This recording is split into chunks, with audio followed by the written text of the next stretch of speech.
think I have all of y'all, but just check. I'll just wait by the door. Just make sure I got everybody before you leave. All right.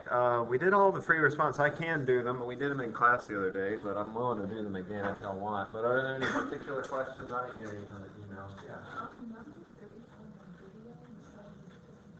It was 2021. Okay, number 3 in fall 2021. Can we just work it, or do you have a...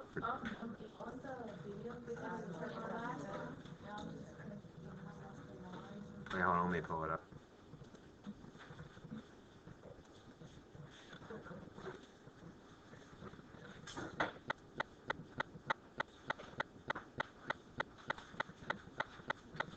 '21. Oh, the wrong way.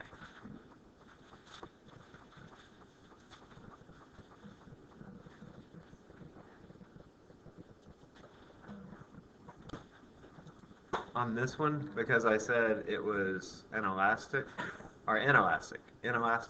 Yeah, so anytime you have objects that collide with one another, anytime they come into contact with one another, that's going to be an inelastic collision. So if you think inelastic, inelastic means that energy is not conserved, only momentum is conserved.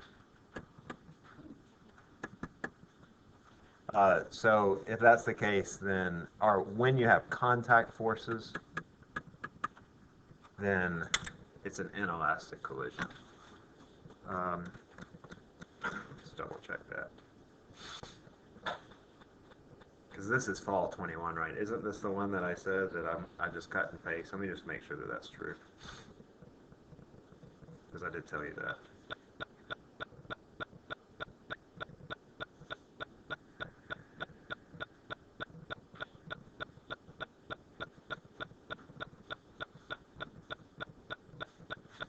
Yeah, so I do ask that question. So what are you going to put when I ask that question?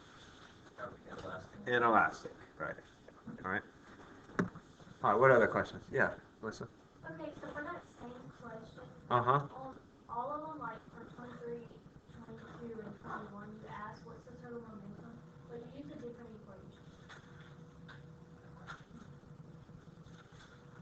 equation. Like for each time?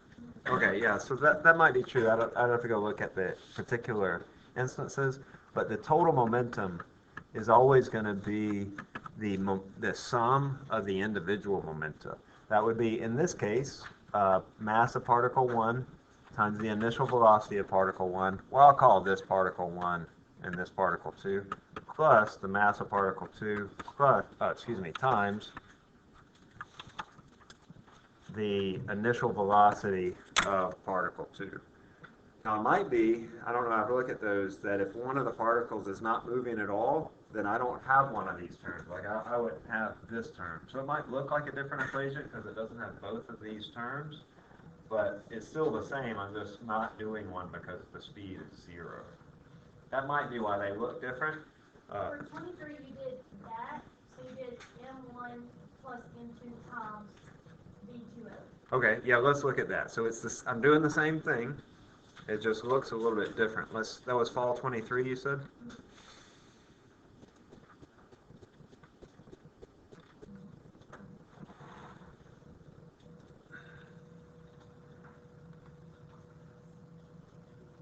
Okay, the reason, so in this one, the total momentum of the system, since I know the speed of this ball, of these two that are stuck together, then I would write that as P total equals, I'm going to write it out longhand, okay? Would be equal to M1 V1 final plus M2 V2 final. However, V1 final and V2 final, those are the same. So I write it a little bit differently. I say M1 plus M2 times V final. But it's still the same equation. I'm adding the momentum of one particle to the momentum of the second particle, either in the initial or the final state. Like I'm always starting with this. But in this case, both of these particles, because this is a perfectly inelastic collision, like if I ask you what this is, it would be perfectly inelastic. Then in this case, both particles have the same speed. So I factor out that df and just sum up f1 plus f2. I don't have to do it that way. Like I could just say, 2 times 6, or negative 6 actually, plus 4 times negative 6, and that would give me negative 12, negative 36. Or I could say 2 plus 4 times negative 6, and that's also equal to negative 36. Either way, it'd be fine. Okay? So not different. Looks different, not different. What else, Scott? Particular questions? Yeah. Fall 21, number 3. So this is fall 23.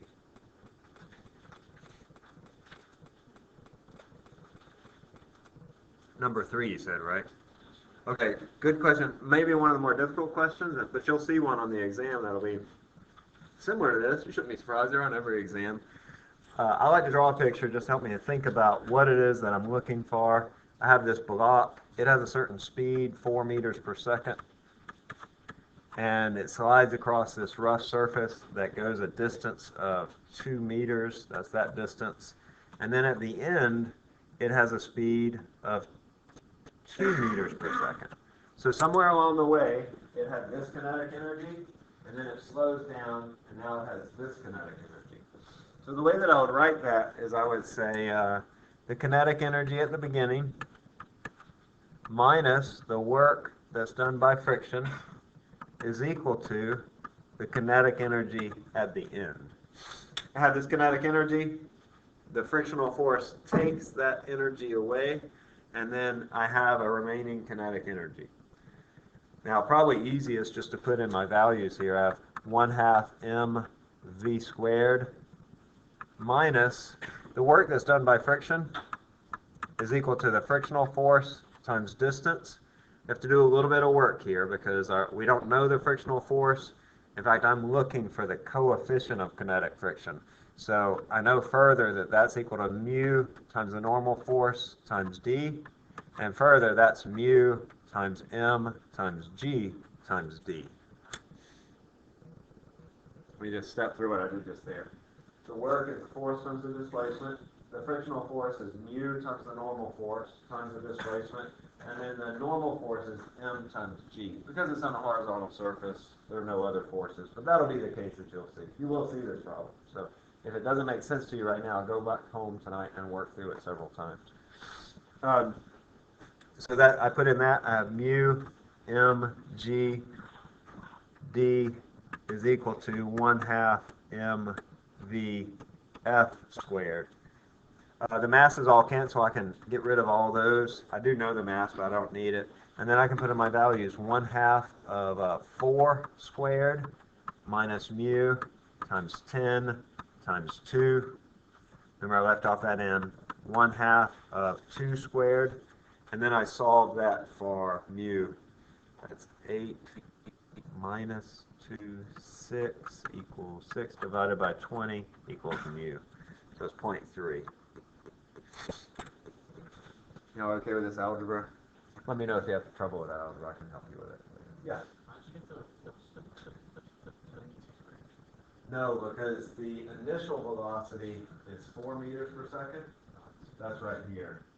And then the final velocity is 2 meters per second. That's right there. So that's one of the more complicated problems, but you will see it. So make sure you practice them. There are variations on every exam. Okay, y'all practice that tonight? Yeah, yes, sir. Question 17 on 2021. Okay, we good on that one? Okay. Number 17 on the same exam.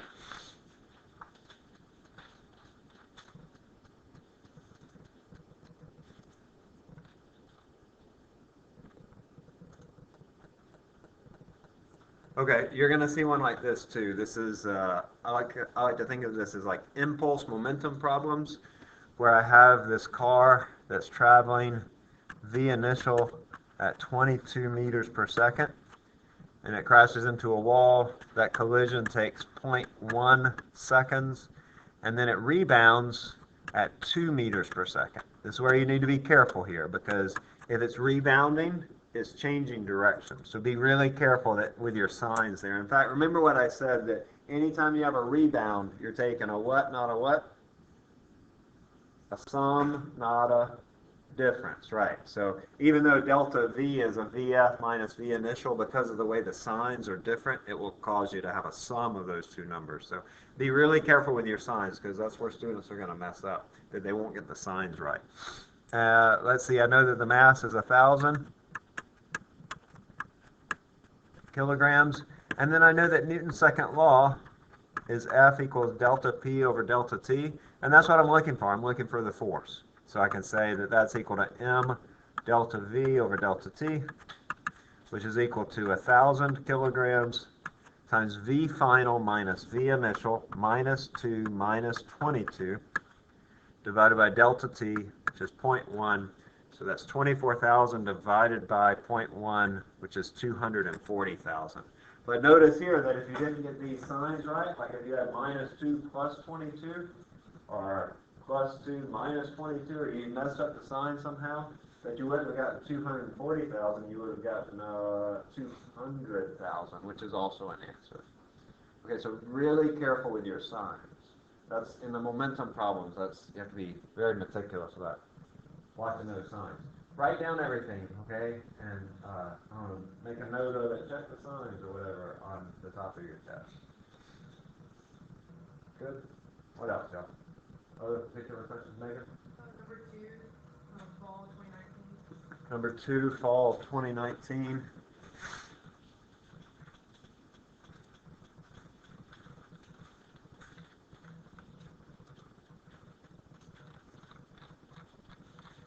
Okay, this one's similar. So like I was saying, you're going to see one like this, but it'll be some variation. So it's similar to the one that we did before.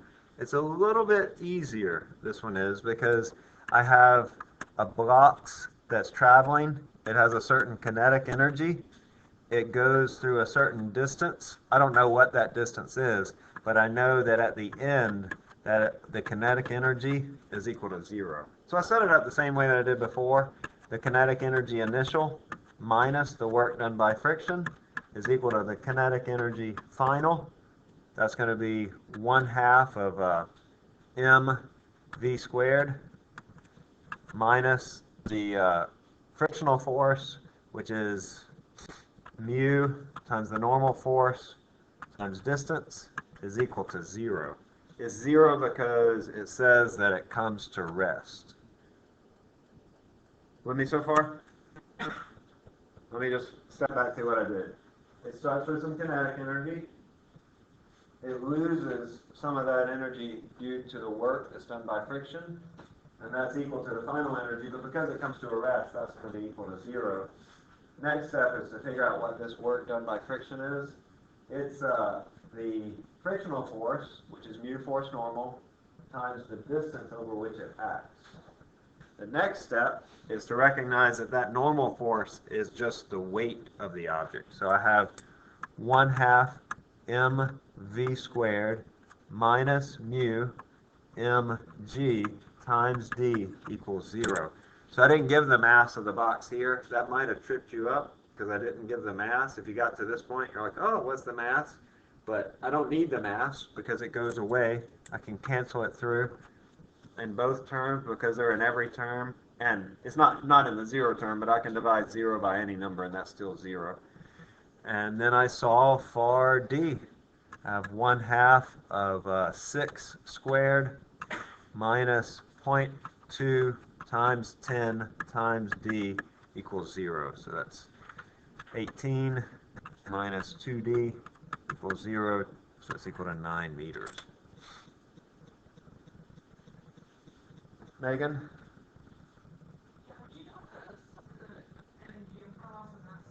Yeah. There are several steps here. So I want to know my work due to friction. The work due to friction is equal to the frictional force times the distance. But the frictional force is equal to mu times the normal force times distance. And then the normal force is equal to m times g. times the distance. So you have to make 3 steps there. Frictional force is mu force normal, not on your equation sheet. Make sure you know that. Normal force, because it's on a horizontal surface, no other forces, that normal force is equal to the weight. You're not going to encounter any situations where the normal force is not the weight, by the way. It'll always be the weight on this exam, in the case, and where you need it. Does that help a little bit? All right. Does it matter tonight? So when I did them, I just set A and E equal to 1, and I also set it. And that's, yeah, so, I mean, that's effectively what you're doing. Since this is 0, the kinetic energy is equal to the work. Sure. Yeah, you can do it that way. But that's not always the case, like on that previous problem, because it still has some kinetic energy remaining at the end. I mean, you could say that the change in kinetic energy is equal to the work. All right. Other particular questions, or just like a class of questions, Dawson?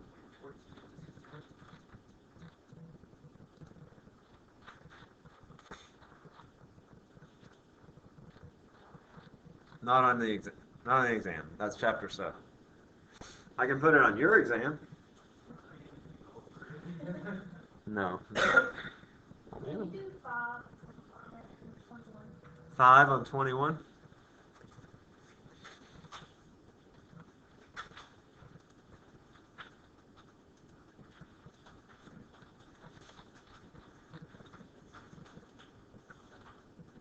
Okay, you're going to see one of these too, by the way, and you'll see a couple of spring questions. You can see all these questions. They're all in the exam. So here I say that I compress the spring. That means that I'm starting out with elastic potential energy. And then I ask what is the speed when it passes through the equilibrium position. Because in the equilibrium position, x is equal to 0, that means that there is no potential energy, so all the energy is in kinetic energy. All right, so if you imagine this is my compressed position right here, where this is x equals 0 and this is x, I only have elastic potential energy. But then, when the block is here, I only have kinetic energy, because there is no elastic potential energy, okay, because x equals 0. So, I can set those two equal to one another, and I have 1/2 kx squared equals 1/2 mv squared, halves cancel, and then I'm solving here for v. I'll just put in the numbers. X is 2 squared equals 4 times v squared, 4,800. It must be 35, right? 35 is the right answer.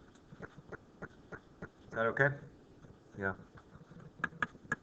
Definitely see one like that. You'll see one like all these. Benjamin? Did you see one where the potential energy and the kinetic energy would be present? In a spring question? Yeah, those aren't real common. Let's see. Usually I don't do that. What would be like a key word that I could see?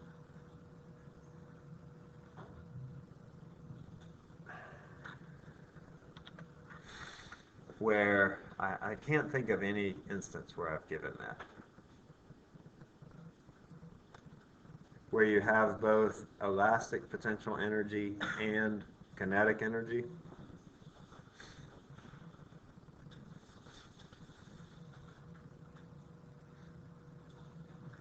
Not going to do that. Okay? Is that okay if we skip over that? I think we have done one like that in class, but you're not going to see it on the exam tomorrow. Do y'all understand what he was asking?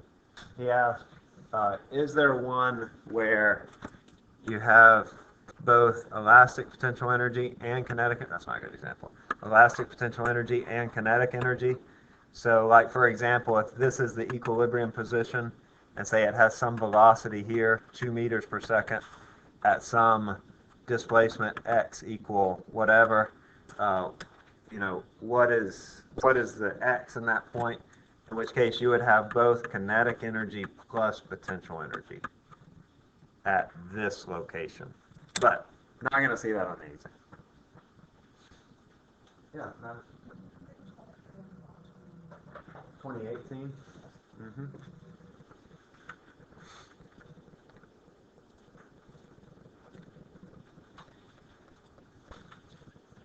23 you said, right?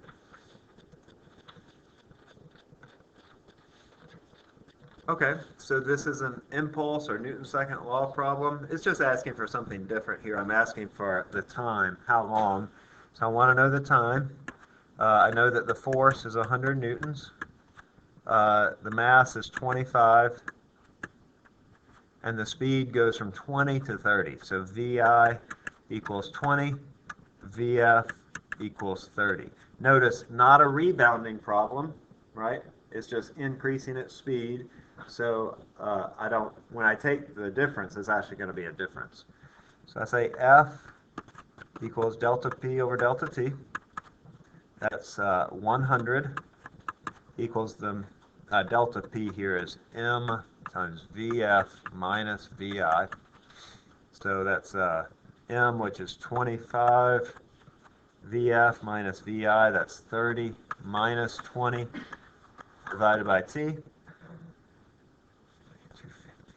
T is equal to 2.5 seconds. Is that right? Yeah. T. So similar to the problem that we've seen, it's just you're solving for a different variable, which is, that's probably how I'll change it up. These are not that complicated, these Newton's second law problems, these impulse momentum problems. So probably just be, looking for a different variable, solving for a different variable. Okay? What else?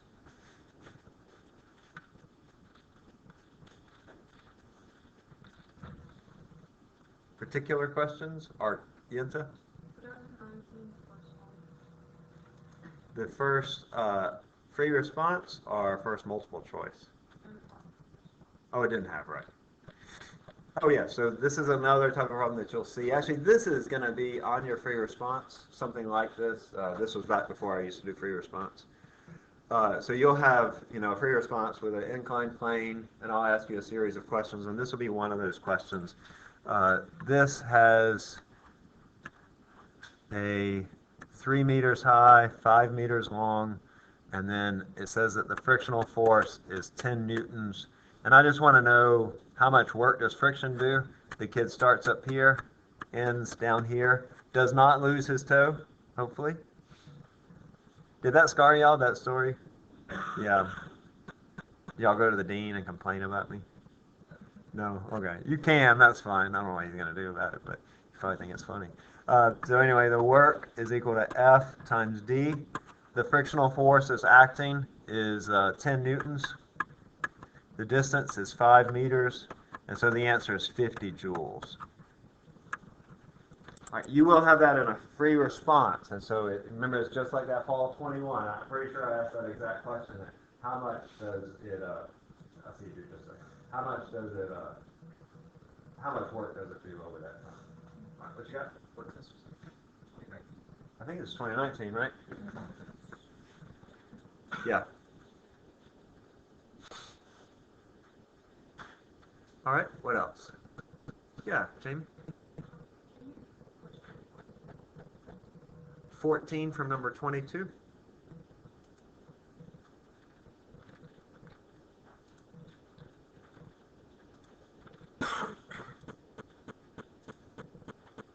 Okay, yeah, so with the uranium, this one? Yeah. Remember, as I said, I will pull some questions from those concept test questions. This is from that concept test. I think I made it a little more complex, but I want to know which of these statements is true. First of all, I start with no momentum, zero momentum, not moving, and then it splits up. So you know that these have to have equal but opposite momentum, because my momentum doesn't change. If I have 0 here, I have to have 0 here. So these have to add up equal to 0. And one's light mass, one's heavier mass. So since they have the same momentum, P equals mv, they have the same momentum. Here, Pi equals 0. So that means that P1 has to be equal to the negative of P2. But they have to add up to equal to 0.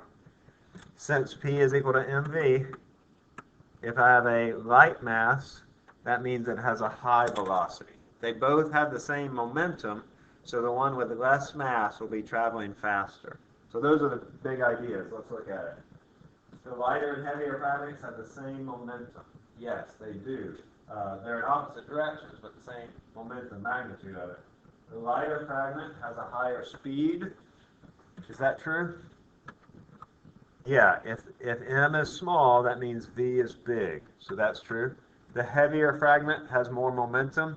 No, we said they have the same momentum, so that's not right. And the lighter fragment accelerates faster than the heavier fragment. Yeah, that one is true. That's because F is equal to m times a. They both experience the same change in momentum, so they both experience the same force. So if they experience the same force, if the mass of the lighter particle is smaller, that means it accelerates at a faster rate. So that is 1, 2, and 4. D is the right answer. That last one was a little bit different. Is that the one you were getting tripped up on, the last one? Yeah.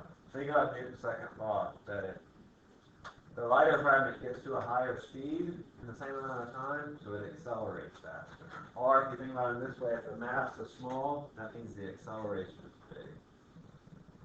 All right, good question. All right, what else?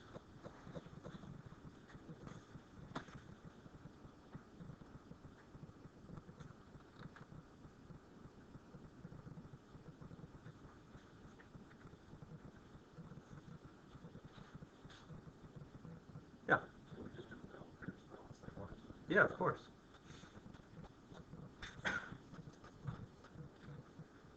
Let's look at that 21, because like I said, it's no, I've done 21 in class before.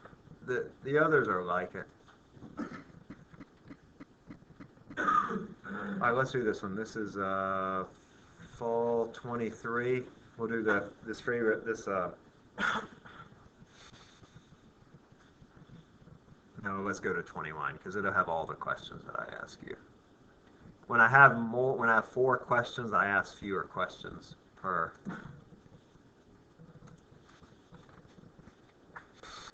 Okay, so number 1,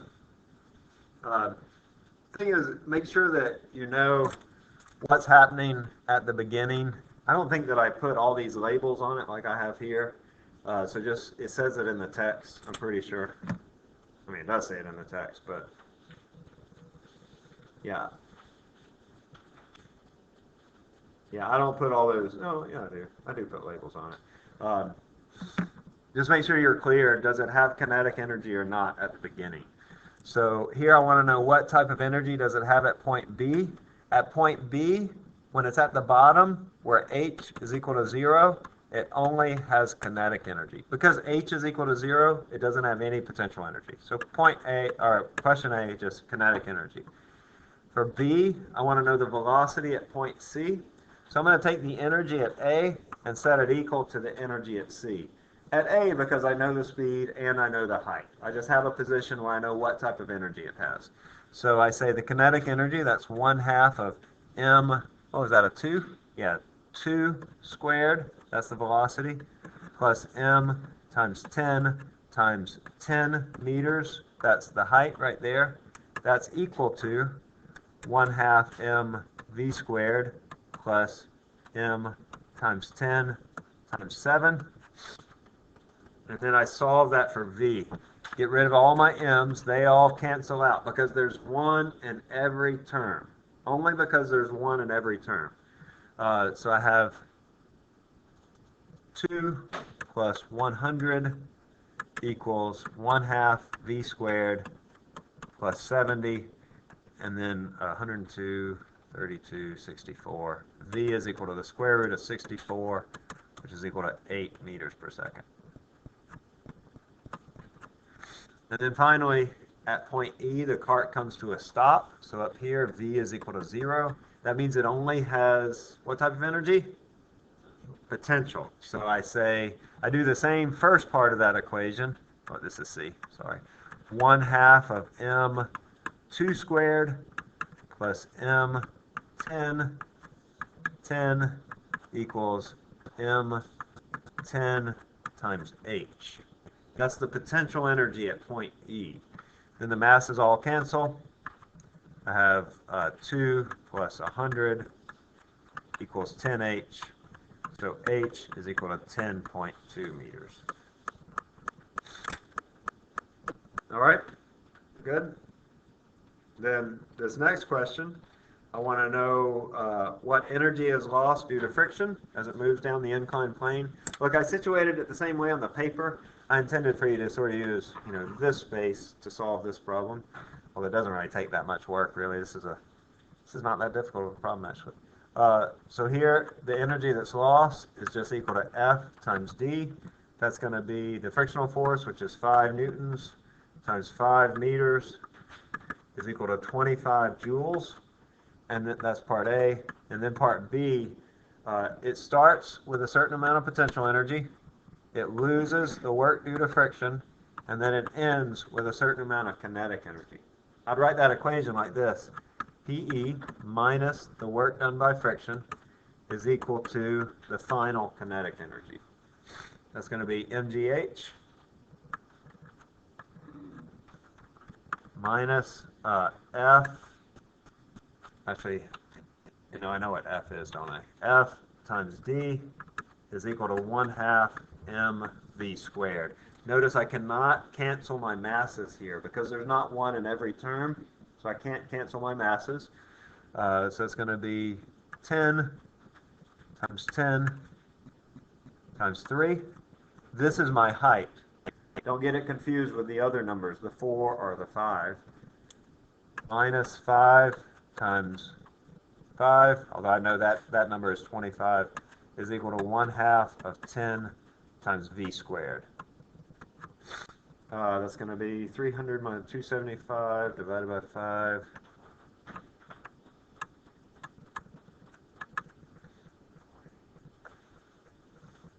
I don't know what that is. Whatever it is. Okay. 7.4. Same problems. Same problems. Just different numbers. Okay. And then, let's see. You'll have a. Oh no, I haven't done this one actually.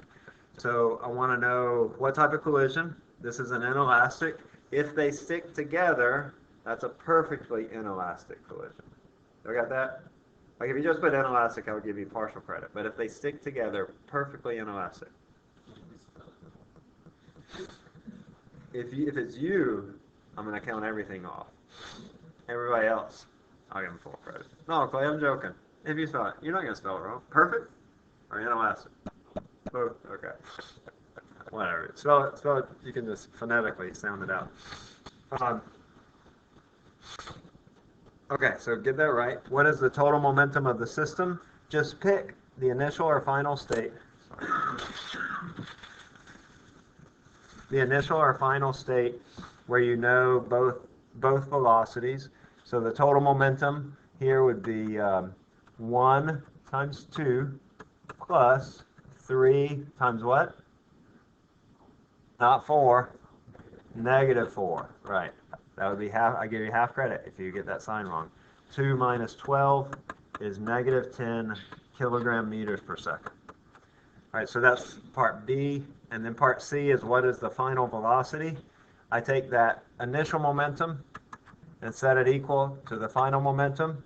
That would be negative 10. I already found the initial momentum is in part B. And I set it equal to 3 times 1 plus 1 times V1F. That's negative 13 square root, or excuse me, no, negative 13. Right? Yeah, V1F equals negative 13. Is that right? That's right, right? Yeah. Okay? So those are the free response. They're not that hard. Not a hard exam, right? Not a hard exam? Y'all think it's hard? It's about right. What, Ava? It's all right? All right. So, yeah, then. Okay, can you scroll down to the earlier? Yeah, that one.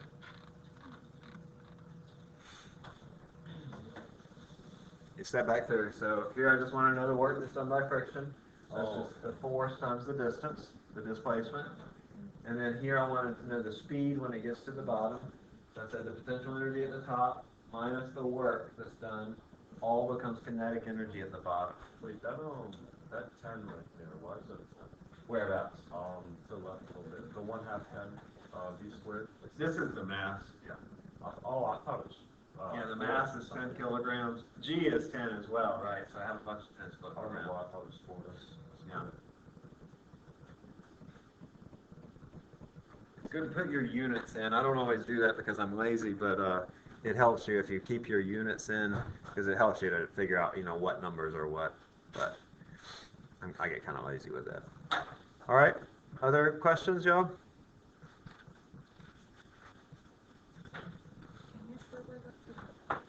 Uh-huh.